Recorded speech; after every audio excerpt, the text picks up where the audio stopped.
5 ऐसी MCQ tips जिसको हर एक टॉपर फॉलो करता है, जिसकी मदद से वो अपने एमसीक्यू एग्जाम्स के अंदर तुक्का लगा के आता है और वो तुक्का एकदम सही भी निकलता है। मेरी जनरल सलाह ये है कि तुक्का जम के लगाइएगा परीक्षा में। क्वेश्चन समझ में नहीं आ रहा है कि कौन सब्जेक्ट का है, उस पे तुक्का नहीं लगाना। यहाँ पर मैं कोई नॉर्मल एमसीक्यू ट्रिक्स की बात नहीं कर रहा हूँ कि आंख बंद करके ABCD में से किसी को भी मार्क कर दो। सर वो तो तुक्का लगा के आ रहा हूँ मैं तो पूरा तो नहीं, ये कुछ ऐसी साइंटिफिक टेक्निक्स हैं जिसकी मदद से आप अपने एग्जाम के हर एक एमसीक्यू को अटेम्प्ट करके आ सकते हो और वो एमसीक्यू का आंसर एकदम सही तरीके से मार्क भी कर सकते हो। हाय एवरीवन, मेरा नाम है Prashant, mentor of thousands of students. देखो, अगर आज आप ये सोच के आए हो कि मैं कुछ आपको जादू मंत्र बता दूंगा, मैं आपको कुछ ऐसी तुक्का स्ट्रैटेजी बता दूंगा जिससे कि आप बिना पढ़े टॉपर बन जाओगे, ऐसा तो पॉसिबल नहीं है। अगर आप ये सोच के आए हो, इस वीडियो को छोड़ सकते हो, क्योंकि आज मैं आपको साइंटिफिक एमसीक्यू ट्रिक्स बताने वाला हूं। ये कुछ ऐसी साइंटिफिक टेक्निक्स है ना जो कि हर एक टॉपर फॉलो करता है। यहां पर मैं आंख बंद करके तुक्का लगाने के लिए नहीं कह रहा हूं कि बी लगाओ, सी लगाओ, डी लगाओ, ये नहीं कह रहा हूं मैं बोल रहा हूं कैसे आप ऑप्शंस को एनालाइज करके अपने दिमाग से इन टेक्निक्स को फॉलो करके किसी भी एग्जाम को बहुत आसानी से क्रैक कर सकते हो। आप किसी भी एग्जाम की बात कर लो, चाहे बोर्ड एग्जाम हो, अब तो बोर्ड एग्जाम के अंदर भी एमसीक्यू आते हैं, स्कूल लेवल एग्जाम के अंदर भी एमसीक्यू आते हैं, जेईई, नीट, यूपीएससी सबके अंदर एमसीक्यू आते हैं और हर एक टॉपर इन टेक्निक्स को फॉलो करता है। तो चलिए स्टार्ट करते हैं। सबसे पहले हम ये देखते हैं कि 3 टाइप के हमारे क्वेश्चंस होते हैं। पहला टाइप क्या है? पहले टाइप के वो क्वेश्चंस होते हैं जो कि हमें बिल्कुल अच्छी तरीके से आते हैं, वो तो आपको पता ही है। कुछ क्वेश्चंस ऐसे होते हैं जो कि आपको आते हैं, कुछ क्वेश्चन ऐसे होते हैं जो कि आपको नहीं आते, और कुछ क्वेश्चन ऐसे होते हैं जो कि आपको कंफ्यूज करते हैं, जिसमें आपको लग रहा है कि आंसर ए भी हो सकता है, यार बी भी हो सकता है, सी भी हो सकता है, बट मैं कंफ्यूज हूं, मुझे याद तो है बट मैं कंफ्यूज हूं, है ना। अब देखो, जो आपको आते हैं वो तो आप आराम से टिक करके आओ, बट ये जो 2 पार्ट है ना, ये जो 2 क्वेश्चंस है ना, इन दोनों के अंदर आप तुक्का स्ट्रैटेजी को यूज करके आओ, आप साइंटिफिक गेस को यूज करके आओ। पता है कैसे? अभी बताते हैं। चलिए स्टार्ट करते हैं। हमारी टिप नंबर 1, पहला है हमारा एलिमिनेशन मेथड। एलिमिनेशन मेथड के 3 पार्ट्स होते हैं, तीनों पार्ट समझाऊंगा। देखो, एलिमिनेशन मेथड जो बेसिक होता है वो आप सबको आता होगा, बट यहां पर मैं बेसिक एलिमिनेशन मेथड की बात नहीं कर रहा हूं, मैं यहां पर बहुत एडवांस्ड एलिमिनेशन मेथड की बात करने वाला हूं। अब ध्यान से सुनो यार, टेक्निक्स में बता दूंगा, बट मुझे पता है केवल 1% लोग फॉलो करते हैं। अगर सिर्फ 1% लोग फॉलो करेंगे कोई फायदा नहीं होगा, इसलिए अभी के अभी वीडियो को पॉज करके कमेंट में अभी लिख दो yes I will follow this. उससे क्या होगा, आपको याद रहेगा कि हाँ यार, हमने प्रशांत भाई की वीडियो में कमेंट करा था, हमें फॉलो करना है और हम सच में इन टेक्निक्स को फॉलो करेंगे और अपने एग्जाम के अंदर अच्छे मार्क्स लेकर आएंगे। अब सुनो मेरी बात, सबसे पहली चीज क्या है, अपनी स्ट्रैटेजी है all of the above and none of the above strategy. ये स्ट्रैटेजी क्या कहती है? देखो, आप किसी भी एग्जाम को उठाओ, किसी भी एग्जाम को उठाओ, अगर उसके ऑप्शन के अंदर ऑल ऑफ द अबव आपको दिख रहा है ना, 95% चांसेस हैं कि वही आपका एकदम करेक्ट आंसर होगा। 95% चांसेस। ये हमें कैसे पता? हमने बहुत सारे सैंपल पेपर को एनालाइज करा है, बोर्ड एग्जाम को एनालाइज करा है, जेईई एग्जाम को एनालाइज करा है, नीट एग्जाम को एनालाइज करा है। ऑल ऑफ द अबव हर बार सही आंसर निकलता है, 95% चांसेस है। और नन ऑफ द अबव अगर आपको कहीं भी दिख जाए तो उसकी सही होने की प्रोबेबिलिटी केवल और केवल 10% है।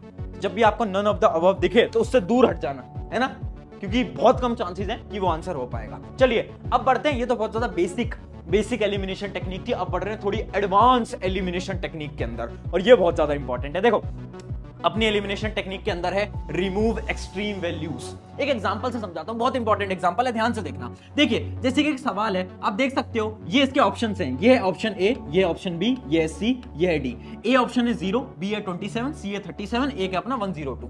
अब आपको क्या करना है, जब भी आप एक क्वेश्चन को पढ़ोगे ना, तो उसकी जो एक्सट्रीम वैल्यूज है ना, उसके ऑप्शन की जो एक्सट्रीम वैल्यूज हैं उनको हटा दो। जैसे कि इसकी एक्सट्रीम वैल्यूज क्या है, एक है 0, एक है 102, इन दोनों को हटा दो। आंसर हमेशा 27 और 37 में से होने वाला है। अब आप सवाल करोगे, भैया ये क्या लॉजिक हुआ? लॉजिक बता रहा हूं। हर एक टीचर जो कि आपके एमसीक्यूज को बनाते हैं ना, वो कुछ ऑप्शन को ऐसे बनाते हैं कि बच्चा देख के उस ऑप्शन को तो हटा दे, है ना, उसको तो टिक ही ना करके आए। आपके पेपर को आसान बनाने के लिए किया जाता है। तो जब भी आपको एक्सट्रीम वैल्यूज दिखें, जैसे कि एक और एग्जांपल देखते हैं, 1 2 4 19, एक्सट्रीम वैल्यू कौन सी है? 19, तो आंसर 19 तो कभी नहीं होगा, कभी नहीं होगा, 1 2 4 में से होगा। हम क्या कर रहे हैं, हम एलिमिनेट कर रहे हैं। जो हमें लग रहा है ना यार ये तो नहीं हो सकता, उसको एलिमिनेट करो। अब आप इन 3 में से कोई भी एक को गेस कर सकते हो या फिर आप सॉल्व कर सकते हो। इससे क्या हुआ, आंसर सही होने की प्रोबेबिलिटी हमारी सही हो गई। ठीक है, यहां पर मैं कोई तुक्का नहीं बता रहा हूं यार, ये बहुत ज्यादा साइंटिफिक चीज है। एक्सट्रीम वैल्यूज को हमने हटा दिया। अब बढ़ते हैं तीसरी एलिमिनेशन स्ट्रेटेजी, जो कि है सिमिलर आंसर ट्रिक। देखिए, टीचर्स क्या करते हैं, टीचर्स आपको कंफ्यूज करने के लिए ऑप्शंस में सिमिलर ऑप्शंस डालते हैं। और वो जो सिमिलर ऑप्शंस होते हैं ना वही आपके करेक्ट आंसर होते हैं। समझ नहीं आया? चलिए एक एग्जांपल से समझते हैं। देखिए जैसे कि ऑप्शंस हैं 5, 10, -5, 17। आपको 3 ऑप्शन दिख रहे हैं। अब ध्यान से देखना, 90% से ज्यादा चांसेस हैं इसका जो सही आंसर है वो या तो 5 होगा या तो -5 होगा। पता है क्यों? क्योंकि ये दोनों सिमिलर ऑप्शंस हैं। ये दो तो कट कर दो, इन दोनों में से तो आंसर होगा ही नहीं। सारे एग्जाम्स को आप एनालाइज करोगे, आप देखना जितने भी सिमिलर आपके ऑप्शंस होते हैं हमेशा आंसर वही होता है। क्यों किया जाता है? क्योंकि टीचर्स आपको कंफ्यूज करना चाहते हैं। एक और एग्जांपल पे देखते हैं, जैसे एक बायोलॉजी का क्वेश्चन है, उसके अपने जो ऑप्शंस हैं वो क्या क्या है? पहला ऑप्शन है आरएनए, फिर है डीएनए, फिर है गोल्गी बॉडीज और फिर है माइटोकॉन्ड्रिया। अब 90% चांसेस है इसका आंसर आरएनए और डीएनए के अंदर होने वाला है। क्यों? क्योंकि ये दोनों सिमिलर है। एक और एग्जांपल देखते हैं, sine theta, sine square cos square theta, minus cos theta, minus sine theta. इसमें से कौन सी दो वैल्यूज होंगी? साइन थीटा और माइनस साइन थीटा। क्यों? क्योंकि दोनों सिमिलर हैं। समझ पा रहे हो? हमने क्या करा, जो सिमिलर वाले हैं ना उन्हीं में से ही आपका करेक्ट आंसर आने वाला है। यह है एक टीचर का माइंडसेट। टीचर ऐसे ही पेपर को बनाता है। अब फटाफट से आगे बढ़ते हैं हमारी टिप नंबर 2 की तरफ। बट उससे पहले एक इंपॉर्टेंट चीज, बहुत सारे स्टूडेंट्स ना मुझसे एक सवाल पूछते हैं कि भैया एक बात बताओ, हमें हमारा करियर ना इंजीनियरिंग के अंदर बनाना है, हमें भी एक इंजीनियर बनना है, बट सबसे बड़ी प्रॉब्लम क्या है ना कि इंजीनियर्स ना आजकल अनएम्प्लॉयड हैं। इसका सोल्यूशन मैं आपको आज बता देता हूं, जो कि है स्केलर स्कूल ऑफ टेक्नोलॉजी। ये एक ऐसा कॉलेज है जिसके अंदर आपको लेटेस्ट पैटर्न के अकॉर्डिंग लेटेस्ट स्किल्स को पढ़ाया जाता है और सिखाया जाता है। जैसे कि AI, ML, ये जितने भी लेटेस्ट स्किल है ना जिनसे कि आपकी जॉब लगने वाली है, ये सारे स्किल आपको इस कॉलेज के अंदर सिखाए जाएंगे। सिखाएगा कौन? इनकी फैकल्टीज। कोई नॉर्मल फैकल्टीज नहीं है, ये वो फैकल्टीज हैं जो कि इंडिया के टॉप जो बड़ी बड़ी कंपनीज हैं उनके सॉफ्टवेयर इंजीनियर्स रह चुके हैं। इसके साथ साथ स्केलर के अंदर आपको 1 साल की पेड इंटर्नशिप मिलती है। सिर्फ इतना ही नहीं, सबसे अच्छी चीज क्या है ना कि स्केलर स्कूल ऑफ टेक्नोलॉजी के अंदर बहुत सारे नए नए इनोवेशंस किए जाते हैं। जैसे कि इनका एक बहुत अच्छा पार्ट है जिसको हम बोलते हैं बैच सक्सेस मैनेजर, जो कि हर एक स्टूडेंट के साथ हमेशा रहता है 24/7। और इसी सारी चीजों का नतीजा है कि 1 साल के अंदर जो स्केलर स्कूल ऑफ टेक्नोलॉजी है वो बहुत सारे स्टूडेंट्स को बड़ी बड़ी कंपनीज के अंदर प्लेस करवा चुके हैं। सारी डिटेल आपकी डिस्क्रिप्शन में मिल जाएगी। अगर आपको अपने करियर को बहुत अच्छी तरीके से बनाना है तो ये आपके लिए बहुत शानदार, बहुत बेहतरीन रहने वाला है। अब चलिए आगे बढ़ते हैं हमारे पॉइंट नंबर 2 की तरफ। तो देखिए ये है आपकी टिप नंबर 2। स्क्रीन पे आप देख सकते हो ब्रेन सिग्नल टेक्निक। अब हम बहुत ज्यादा साइंटिफिक अंदर जा रहे हैं, एकदम साइंटिफिकली हम चीजों को समझने वाले हैं। ये जो टेक्निक है ना ये आपके ब्रेन की टेक्निक है और ये आपको पूरे यूट्यूब पे कहीं नहीं मिलने वाली। ध्यान से सुनो, 2 मिनट मेरी तरफ ध्यान से देखना, कंसंट्रेट करके मेरी बात को सुनो। देखो कितनी बार ऐसा हुआ है ना कि आप एग्जाम के अंदर एक एमसीक्यू को देख रहे हो, आपको याद तो आ रहा है यार एमसीक्यू कहीं ना कहीं तो देखा हुआ है, इसका आंसर मुझे आता तो है, बट आप कंफ्यूज हो। आपको लग रहा है यार आंसर ए भी हो सकता है, बी भी हो सकता है, सी भी हो सकता है, डी भी। थोड़ा बहुत कंफ्यूजन हो रही है, होता है ना ऐसा, है ना? उन क्वेश्चंस के लिए क्या करना चाहिए इसको एक एग्जांपल से समझाते हैं। इमेजिन करो आप स्कूटी या बाइक लेकर आए रात को अपने घर पे, आपने घर पे खड़ी कर दी और आपने चाबी कहीं पर रख दी। अब अगले दिन सुबह आप चाबी को ढूंढ रहे हो, पूरे घर में ढूंढ ली, कहीं नहीं मिल पा रही। अब आप क्या करोगे? कैसे याद करोगे? अब आप ये याद करोगे सबसे पहले कि लास्ट टाइम बाइक मैंने कब ली थी। अच्छा मैं रात को बाइक लेकर आया था, रात को बाइक लेकर आई थी। अच्छा ठीक है, उसकी जो की थी, उसकी जो चाबी थी वो मैंने कहाँ रखी थी? अच्छा मैंने बेड पे रखी थी। हाँ यार रात को मैंने बेड पे रख दी थी। ऐसे याद करते हो ना, ऐसी चीजों को याद करते हो ना।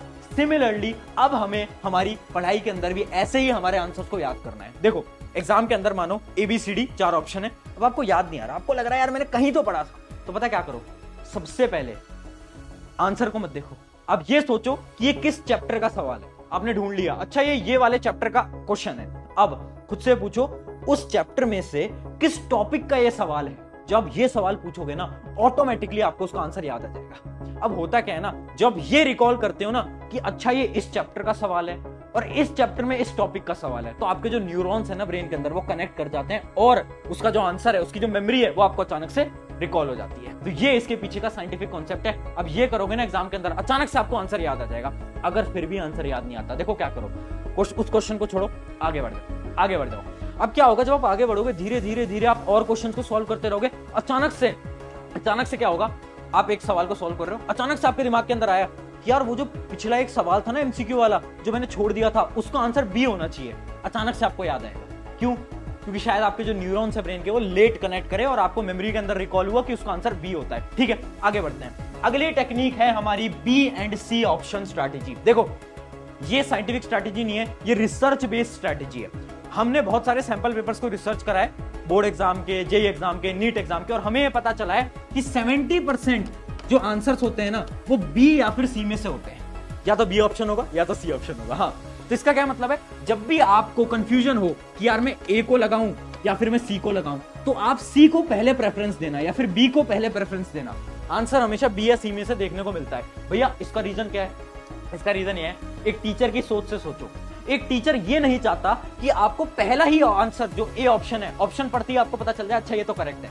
एक टीचर कभी नहीं चाहेगा पहला ही ऑप्शन करेक्ट हो, और एक टीचर ऐसा भी नहीं चाहेगा कि जो लास्ट वाला ऑप्शन है आपको मतलब इतना टाइम लग जाए कि आप लास्ट ऑप्शन तक आओ और आपको पता चले अच्छा है लास्ट वाला ऑप्शन करेक्ट है। इस वजह से हर एक टीचर क्या करते हैं ना, बी और सी इन दोनों के बीच में ही अपने करेक्ट आंसर को रखते हैं। ठीक है, ये होती है हमारी बी और सी स्ट्रैटेजी। चलिए आगे बढ़ते हैं। हमारी tip number 4, assertion reasoning strategy. देखिए आजकल क्या हो गया है, बोर्ड एग्जाम के अंदर, जेईई एग्जाम के अंदर, नीट एग्जाम के अंदर असर्शन रीजनिंग बहुत बार पूछी जाती है ना। असर्शन रीजनिंग क्या होती है, दो स्टेटमेंट दी जाती हैं और ऐसे आपको ऑप्शन दिए जाते हैं ए बी सी डी, है ना।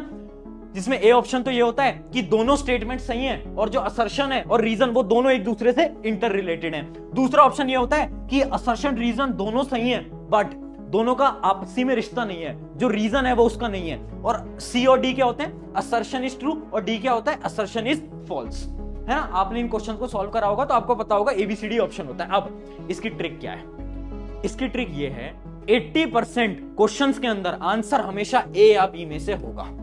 भैया ये क्या बात हुई, चलिए एक एग्जांपल से समझते हैं। जैसे कि इमेजिन करो ये दो स्टेटमेंट है। स्टेटमेंट 1 है 2 + 2 = 4 और स्टेटमेंट 2 है in addition we add 2 values, है ना।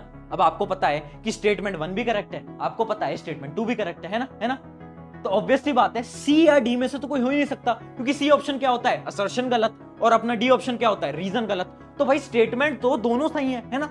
अगर एग्जाम के अंदर कोई भी स्टेटमेंट गलत लिखी जाएगी तो बच्चे ना उसको बहुत आसानी से पकड़ लेते हैं। इस वजह से एग्जामिनर्स क्या करते हैं, हमेशा जो दोनों स्टेटमेंट होते हैं ना वो दोनों स्टेटमेंट करेक्ट ही देते हैं। 80% चांसेस है, 20% हो सकता है बट 80% चांसेस है। क्यों? अगर मैं यहां पर ये लिख देता 2 + 2 = 5, हर कोई पकड़ लेता, हर एक बच्चा पकड़ लेता कि भैया स्टेटमेंट 1 करेक्ट गलत है ना, स्टेटमेंट 2 तो सही है बट स्टेटमेंट 1 गलत है, हर कोई बच्चा पकड़ लेता ना। इस वजह से स्टेटमेंट्स को करेक्ट बनाया जाता है। बस दिक्कत यहां आती है कि क्या वो उसका रीजन है या नहीं। जैसे कि एक एग्जांपल दिखाता हूं, 2 + 2 = 4 और स्टेटमेंट 2 क्या है, इन सब्सट्रैक्शन वी सब्ट्रैक्ट 2 वैल्यूज। अब देखो स्टेटमेंट तो दोनों सही है बट क्या स्टेटमेंट 2 स्टेटमेंट 1 का रीजन है? क्या इसका रीजन है? नहीं है, क्योंकि यहां पर तो एडिशन हो रहा है, यहां सब्ट्रैक्शन हो रहा है, दोनों के बीच में कोई रिश्ता है, दोनों के बीच में कोई रिलेशन है? नहीं है। तो इसका क्या मतलब है, इसका आंसर क्या आएगा, ए आएगा या बी आएगा? बी आएगा। याद रखना असर्शन रीजन की शानदार टेक्निक, 80% आंसर ए या बी में से आने वाला है। सी या डी को कभी भी टिक मत करना। अगर आपको स्टेटमेंट दिख जाए कि ये स्टेटमेंट तो गलत है तो ही फिर सी या डी में से करना। चलिए ये है हमारी 5th नंबर टिप जो कि है प्रैक्टिस।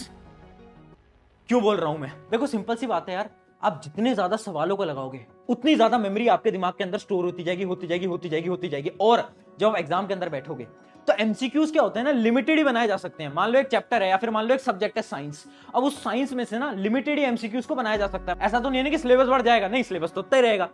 तो आप जितने ज्यादा एमसीक्यूज को प्रैक्टिस करके जाओगे मेमोरी के अंदर उतना ही डाटा स्टोर होगा और जब आप एग्जाम के अंदर बैठोगे तो बहुत ज्यादा हाई चांसेस हैं कि आप उस एमसीक्यू को देखोगे और आप बोलोगे यार ये तो कहीं पढ़ा हुआ है, ये तो कहीं याद आ रहा है, ये तो कहीं देखा हुआ है ना। क्यों हो पाया? क्योंकि आपने ज्यादा से ज्यादा एमसीक्यूज की प्रैक्टिस करी थी। और यही है हमारी tip number 5, practice as many MCQs as possible. I hope इससे मदद मिलेगी और कमेंट कर दो yes I will follow this, और अपने एक दोस्त के साथ शेयर कर दो और उसको बता दो कि भाई एग्जाम पास है बट डरने की बात नहीं है। एमसीक्यू की एक बड़ी ही शानदार टेक्निक और टिप वाली वीडियो प्रशांत भैया लेकर आ गए हैं। शुक्रिया एवरीवन, मेरा नाम है प्रशांत, मिलते हैं नेक्स्ट वीडियो के अंदर, टेक केयर।